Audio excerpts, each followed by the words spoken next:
Akkam jirtu kabajamtoota hordoftoota chaanaalii YouTube FIFA Sport gara chaanaalii keenyaatti baga nagaan dhuftan jecha akkuma baratan odeeffannoowwan ispoortii fuula miidiyaalee garaagaraa irraa walitti qabee isin biraan gaha. Oduuwwan ispoortii ammaaf qopheeffadhe keessaa isaan ijoon gareen biyyaalessaa Biraazil moomuudhaan waancaa addunyaa bara 2026 ala ta'eetii kan inni jiru akkasumas qopheessituu sirnichaa kan taate Meeksikoonis haaluma wal fakkaatu moomuudhaan waancaa addunyaa keessaa baatee jirti. Taphoota hadha gaggeeffaman keessaa taphni gareen biyyaalessa Ispeen Poorchugaal keessummeessitu haalaan eegamaatii kan inni jiru kanas bal'inaan kan ilaallu ta'a. Gama biraatiin Manchester United qophii taphoota gannaatiif gara shaakalaatti deebi'uudhaaf sagantaa qabatee jira. Odeeffannoon jedhu bahaatii kan jiru. Gama jijjiirraatiin Tottenham Sandro Tonali paawundii miliyoona 100 mallatteessifachuu isaa ifa taasiseetii kan jiru. Al Hilal immoo Marc Casado Barcelona irraa barbaadaa jira kan jedhanii fi akkasuma jijjiirraa taphattootaa keessaa Arsenal, Liverpool, Chelsea, Manchester United, Manchester City fi Tottenham irratti odeeffannoowwan haaraa jiran isin biraan gaha. Gama biraatti odeeffannoon jijjiirraa taphattootaa kilaboota birootii fi kanneen odeeffannoo ispoortiitiin wal qabatan haaraa kan ba'an kan isin biraan gahu ta'a. Odeeffannoo koo jalqabuudhaan dura garuu yeroo chaanaala kanaaf haara taatan subscribe gochuudhaan maatii ta'a akkasumas viidiyoo kan like godhaa hiriyoota keessaniif share gochuun irraanfatina. Kunis hojii keenya jabeessuu bira darbee odeeffannoowwan ispoortii yeroo garaagaraatti haara ta'an akka isin biraan geenyu kan nu gargaaru ta'a. Gama odeeffannoo koo jalqabaatti yoon isin dabarsu waancaan addunyaa bara 2026 itti fufeetii kan jiru gareen biyyaalessa Biraazilis osoo hin eegame waancaa addunyaa kanaan ala taateetii kan isheen jirtu. Tapha mo'atni darboo marsaa 16ffaatti Noorweey Biraazil 2-1 injifachuudhaan waancaa addunyaatiin ala taasiftee jirti. Galchii injifannoo Noorweey lamaan Erling Haaland yoo lakkoofsisu Biraaziliif ammoo Neymar lakkoofsisuu danda'ee jira. Biraazil bara 1990 as yeroo jalqabaatiif taphannoota xumuraaf osoo hin qaqqabin hafteetii kan isheen jirtu. Noorweey ammoo waancaa addunyaa kana yeroo jalqabaatti nuusa xumuraaf qaqqabdee taateetii kan isheen jirtu. Odeeffannoo kanaan wal qabatuun taphichaan booda Neymar haada kenneen yaaleera hamma garuu xumureera jechuudhaan dubbateetii kan inni jiru. Taphataan Biraazil Neymar tapha waancaa addunyaa bara kanaa irra deebi'ee akka hin dhufne deebi'eetii kan inni jiru. Tapha waancaa addunyaa bara kanaa isa xumuraa akka ta'es deebbateetii kan inni jiru. Tapha Noorweey waliin taasisaniin booda osoo bo'uu kan mul'ate Neymar nan yaale amma garuu xumureera jechuudhaan yaada isaa dubbateetii kan inni jiru. Miidhama waliin wal'aansa wal qaba waancaa addunyaa bara kanaaf kan qaqqabe Neymar kana booda waancaa addunyaa irratti hin hirmaatu jechuudhaan yaada isaa kenneeti kan jiru. Tapha kana booda gama biraatiin yaada kan kenne taphataan garichaa kan ta'ee fi dursaa taphattootaa kan ta'e Maarkiiniyoosidha. Itti gaafatamummaa fudhannee uummata Biraazil guutummaan dhiifama gaafanne jechuudhaan dubbatee jira. Dursaan taphattoota Biraazil Maarkiiniyoos injifatamuu isaanii hordofee itti gaafatamummaa fudhachuu akka qaban dubbateeti kan jiru.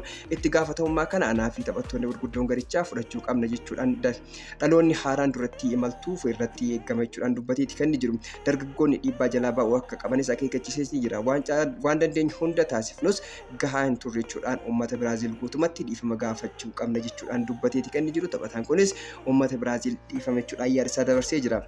Gama biraatiin Englaandii gara nuusa xumuraatti darbitee jirti. Englaandii qopheessituu sirnichaa kan taate Meeksikoo goolii 3-2 injifachuudhaan gara nuusa xumuraatti darbiteetiin kan isheen jirtu. Englaandii daqiiqaa 45ffaa irratti taphataa ishee Kwaanshaa kaardii diimaadhaan erga dirree dhabdee booda taphattoota hafaniin ciminaan falmachuudhaan Meeksikoo injifachuu danda'aniiti kan isaan jiran. Gooliiwwan Englaandii ittiin injifattee Juudii Beelingaam goolii 2 yoo galchu Haari Keen immoo goolii 1 lakkoofsisuu danda'eeti kan jiru. Meeksikoo immoo Koonsoos fi Raawul Yemenez tokko lakkoofsaniiti kan isaan jiran. Meeksikoon biyyoota waancaa addunyaa 23ffaa qopheessan keessaa tokko taatus taphoota afran darban keessatti morkii cimaa taasisaatii kan isheen turte garuu tapha idaa irratti harka kennachuu dandeesseeti kan jirtu. Gamanumaanis taphni Noorweey fi Ingilaand taasisan walakkaa xumuraaf darbuu taasisan hawwiidhaan eeggamaatii kan inni jiru. Waancaa addunyaa bara kanaatiin biyyoota sadiin qophaa'uu isaa kan yaadatamudha. Amma biyyoota waancaa sirnichaa qopheessaa jiran keessaa kana keessatti hafe USA qofaadha. Garuu haga ammaatti Kaanaadaa fi Meeksikoon galuu isaanii mirkaneeffataniiti kan jiran. England erga bara 1966 as waancaa addunyaatiin dhibbantaa to'annaa kubbaa gadaanaa galmeessiteetii kan isheen jirtu. England tapha waancaa addunyaa marsaa mo'atanii darbuu 16 Meeksikoo injifachuun gara marsaatti aanutti darbuu isii kan yaadatamudha. Gareen Toomaas Tuuhel England tapha kanaan dhibbantaa to'annaa kubbaa 32 ture kan taphachuu danda'e. Kunis erga waancaa addunyaa bara 1966 as dhibbantaa gadaanaa gareen England galmeessitee jedhamee jira. England dhibbantaa gadaanaa kana galmeessitus taphicha kana injifachuudhaan gara itti aanutti darbuu dandeesseeti kan jirtu. Waancaan addunyaa taphoonni marsaa mo'atanii darbuu har'as itti fudhanii kan gaggeeffaman ta'an haaluma kana har'a galgala sa'aatii 4 irratti istaadiyeemii Daalaas irratti Poorchugaalii fi Ispeen taphni taasisan hawwii guddaan eeggamaati kan jiru. Gareen biyyaalessa Ispeen hanga ammaatti galchiin keessummeessine dandeettii ittisaa cimaa agarsiisaatii kan isaan jiran. Marsaa 32 keessatti Oostiriyaa 3-0 injifachuun akkasumas Mikaayil Orizabaan galchii 2 lakkoofsisuu fi Pedro Poroon galchii 1 lakkoofsisuun injifachuun isaanii kan yaadatamudha. Gama biraatiin gareen biyyaalessa Poorchugaal hanga ammaatti hin mo'amne haa ta'u malee akka irraa eeggamutti cimaa ta'ee mul'achuu hin dandeenye. Portugaal marsaa kan gahee galchii Gonzalo Ramos fi Cristiano Ronaldo Croatia irratti lakkoofsanii duubaa ka'uudhaan 2-1 injifachuudhaan kan ture. Walitti dhufeenya isaanii 5 darban keessaa yeroo tokko wal injifachuun taphoota 3 ammoo wal qixa xumuraniiti kan isaan jiran.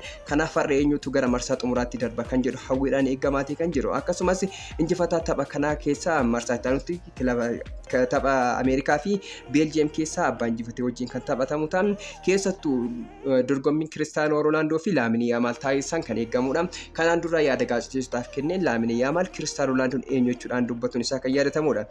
Gama biraatiin tapha biraatiin har'a gaggeeffamu sa'aatii 9 irratti Ameerikaan istaadiyeemii Seattle keessatti Beeljiyeem waliin kan morkatu ta'an taphichi sa'aatii 9 irraa jalqabuudhaan kan gaggeeffamu ta'an kunis USA'n tapha kana keessa kan baatu yoo ta'e qopheessitoota sirnichaa kan ta'an sadan isaanii Kaanaadaa, Meeksikoo fi akkasumas USA dabalatee dorgommii kana keessa kan bayan ta'achuudhaan eeggamaati kan jiru.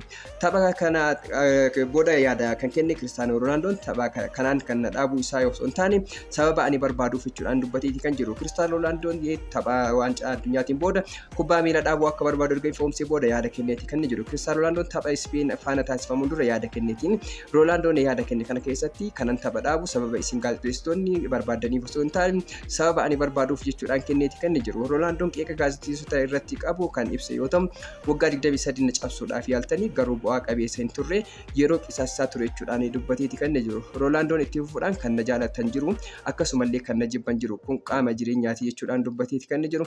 Kan na galateeffachuu barbaada warra kan garuu dhimma koomite jechuudhaan yaada isaa ibsatee jira. Tapha Spain faana qaban ilaalchisuun sochii gaarii akka taasifnu abdiin qaba kan jedhe Ronaldoon tapha kana injifachuus qabnas jedheeti kan jiru. Ronaldoon xumura irratti waancaa addunyaa kun kan xumuraa isaa ta'uu dubbateeti kan jiru. Gama biraatiin Jordan Henderson maaltu mudate kan jedhu kan ilaallu yoo ta'e taphataan garee biyyaalessa England Jordan Henderson tapha kaleessaa irratti Meeksikoo faana taasisaniin akkuma taphni xumurame gammachuu isaa ibsatu miidhamuun isaa gabaafameeti kan jiru. Henderson deeggartoota waliin gammachuu isaa ibsatee yeroo deebi'u gabatee beeksisaa irratti utaaluu yeroo yaalu kufuun saggoon isaa miidhameeti kan jiru. Henderson ogeessota fayyaa dirree keessa jiraniin erga yaalame booda sireedhaan baatamuun dirreedhaa bahee akka jiru odeeffannoowwan bahuun ni addeessa. Gama biraatiin Jude Bellingham seenaa Diego Armando Maradona qooddateeti kan jiru. Taphataan garee biyyaalessa England Jude Bellingham tapha waancaa addunyaa tokkoon istaadiyeemii Azteca irratti galchee 2 lakkoofsisuun seenaa Diego Armando Maradona taphataa jalqabaa ta'eeti qooddatee kan jiru. Seenaan kun kan galmaa'e waancaa addunyaa bara 1986 irratti Maradonaati yoo ta'u Maradona galcheewwan seenaa garee biyyaalessa Beeljiyeem irratti kan lakkoofsise.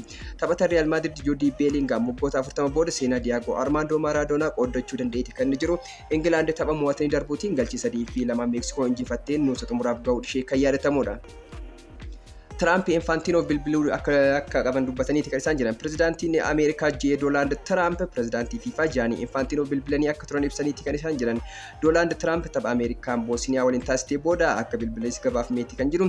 Trump bilbila kanas kaardii diimaa taphataa Ameerikaa Florian Baloguuf kenname irratti deebii akka ilaalamu gaafachuu ibsaniiti kan isaan jiran. FIFAn turtii guyyoota muraasa booda kaardii diimaa taphatichaaf kenname haquun isaa yaadatama. Murtiin kun akkasiin kan erga bara 1962 as yeroo qabaatiif ta'eeti kan jiru. Kanuma sababeeffachuudhaan gareen biyyaalessa Beeljiyeemis komii gara FIFAatti dhiyeeffachuu isaa galfateeti kan jiru. Oliiyannoon Beeljiyeem kun maal ta'a kan jedhu kan eeggamaati kan jiru. Gama biraatiin waldaan kubbaa miilaa gamtaa Awurooppaa murtee FIFA balaaleffateeti kan jiru. Waldaan kubbaa miilaa gamtaa Awurooppaa murtee kaardii diimaa Bolaguuf kenname haqamuu mormeeti kan jiru. Waldaan kubbaa miilaa Awurooppaa kun ibsa baasee murteen kun sarara diimaa kan darbeedha jechuudhaan dubbatee jira. Kubbaa miilaa dambii ittiin bulmaataa bula kan jedhee FIFAn kaardiin diimaan dirqama malee fedhaa miti seera qabeessummaas haqa qabeessummaas hin qabu jechuudhaan dubbateeti kan jiru. Waldaan kun itti fufuudhaan qaamni dhimmi kun ilaallatu seera ittiin bulmaata hojiirra oolchuu taanaan amanamummaa dhiibbaa jechuudhaan dubbateeti kan jiru. UEFA murteen kun isaan naasisuu fi haqa qabeessa akka hin taanes ibsaniiti kan isaan jiran. FIFAn kaardii diimaa Baloguun argate sababa Tiraampiti bilbilan irraa haqeera jedhamuun mormii jabaa keessummeessaati kan inni jiru. Gama biraatiin taphattoonni Manchester United kamisa gara karangitan deebuudhaan leenjisa haaraa Michael Carrick jalatti qophii dorgommii jalqabaa isaanii taasisu jedhameeti kan jiru. Michael Carrick garee isaanii simachuuf qophiidhaa eeggataniiti kan isaan jiran.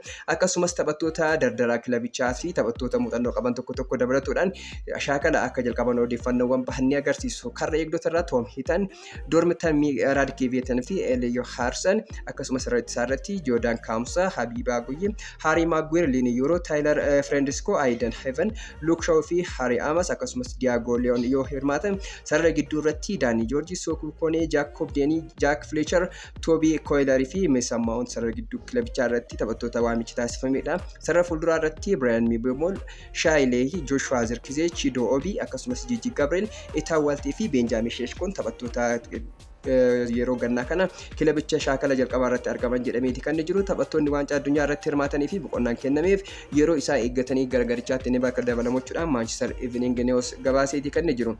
Gama odeeffannoo jijjiirratti yoon darbu Tottenham Tonali mallatteessifachuu isaa ifatti beeksiseeti kan jiru. Kilabni kaaba London Tottenham Hotspur taphataa sarara gidduu lammii Itaali Sandro Tonali mallatteessifatee jira. Tottenham jijjiirraa kanaaf taphataa paawundii miliyoona 92.5 kan namaaf kenne yoo ta'u, taphataan kun irratti ilaalamu paawundii miliyoona 7.5 kan itti dabalamu ta'a. Tonaliin Tottenhamiif mallatteessuun ga'ee Roberto Di Zerbi olaanaa ta'uu dubbateeti kan jiru. Gama biraatiin Nottingham Forest leenjisaa haaraa muudeeti kan jiru. Nottingham Forest leenjisaa haaraa Crystal Palace duraanii Oliver Glasner qacareeti jira.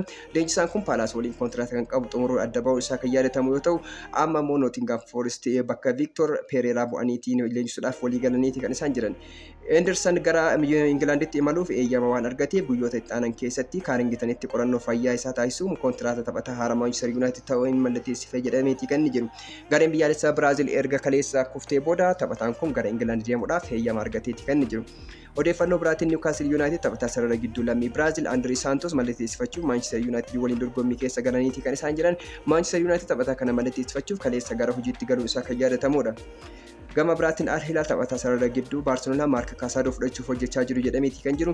Barcelonaan gatii naannoo euro miliyoona 30 yoo dhiyaateef taphataa kana kan gadhiisu taa'ee fedhii akka qabaatus odeeffannoowwan bahanii addeessu.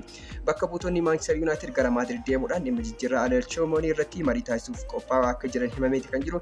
Taphattoota ganna kana Manchester United sarara gidduu isaa cimsachuudhaaf karoora itti qabate keessa tokko Alelchomoni akka ta'e yaadatama. Gama biraatiin Jeremy Mongan jijjiirraa Leicester City irraa gara Manchester City taasisu xumuruuf har'a qorannoo fayyaa taasisaa akka jiru gabaafameeti kan inni jiru.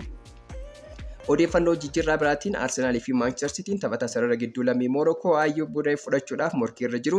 Arsenal jijjiirraa kana yoo xumure ergisa waggaa tokko kilaba Lille akka kennuun barbaanne gabaafamee jira. Man City gama isaatiin Lille ergisa waggaa tokkoon achuma akka turu fedhii qabachuudhaan Bean Jacobs gabaaseera. Gama biraatiin Manchester United taphataa sarara gidduu kilaba Chelsea Santos fudhachuuf taphaticha mindaa torbe paawundii 75 akkasumas kontiraata waggaa 5 dhiyeessuuf jira jedhameeti kan jiru. Taphatichi wajjin mariirra akka jiran akkasumas gara Chelsea gaaffii dhiyeessuu qophaa'aa akka jiru Telegraaf gabaasee jira. Tottenham taphataa sarara fuulduraa kilaba AC Milan Rafael Leao fudhachuudhaaf marii jalqabee jira jedhameeti kan jiru. Taphataan lammii Portugal kun AC Milan keessaa bahuudhaan jijjiirraa haaraa barbaada jedhameeti kan jiru. Chaalenjii taphataan kun waan barbaadu ta'iitii gara Ingilaand dhufuu barbaada kan jedhu Tottenham barbaada akka jiru gabaafamee jira. Tottenham jijjiirraa ganna kanarratti kilaboota si'oominaan hirmaataa jiran keessaa adda dureedha. Gama biraatiin Liverpool taphattoota lammii Norway dardara ganna waggaa 21 nuusaa fudhachuudhaaf qorannoo jalqabaa taasiseeti kan jiru jechuudhaan Transfer News gabaaseeti kan jiru. Nuusaan tapha kaleessa galgala gareen biyyaalessa Norway Biraazil wajjin taasise irratti ga'umsa gaarii agarsiisaa turan keessaa taphataa adda dureetii akka ta'e odeeffannoowwan garaagaraa baasaati kan isaan jiran. Chelsea Xhaka yoo dhabe taphataa lammii France Rabiot fudhachuudhaaf yaadaa jiru jechuudhaan gabaafameeti kan jiru. Gama biraatiin Tchouameni Madrid fudhachuuf illee taphataa kan hordofaa akka jiran gabaafameeti kan jiru. Odeeffannoo xumuraatiif Arsenal fi Liverpool taphattoota kilaba PSG Barcola fudhachuudhaaf hudhaa keessa wal qabaniiti jiru jechuudhaan odeeffannoowwan bahanii addeessu. Liverpool erga Diamond dhabee booda Barcola PSG irraa fudhachuudhaaf yaadaati kan jiru. Akkasumas Arsenal illee taphataa kana fudhatuudhaan taphattoota akka Martinelli gurguruudhaaf yaada kan inni qabu. Kanaan duras akkasuma taphattoota garee biyyaalessa Belgium kan ta'e Trossard gadhiisuun isaa kan yaadatamuudha. Bakkoota kanneen buusuudhaaf Arsenal illee taphattoota kana barbaadaati kan isaan jiran jedhameeti kan jiru. Kabajamtoota hordoftoota chaanaalii FIFA Sport filattanii hordofuu keessaniif baay'ee isin galateeffanna. Viidiyoon kun yoo isin gammachiise laayik godhaa, yaada keessan koomentii keessan nuuf barreessaa, akkasumas chaanaala kana subscribe gochuu hin dagatinaa. Odeeffannoo ispoortii haaraa fi yeroo isaa eeggate argachuuf mallattoo notifiikeeshinii banuu hin irraanfatinaa. Yeroo itti aanu odeeffannoo ispoortii haaraan hanga wal agarruutti turtii gaarii.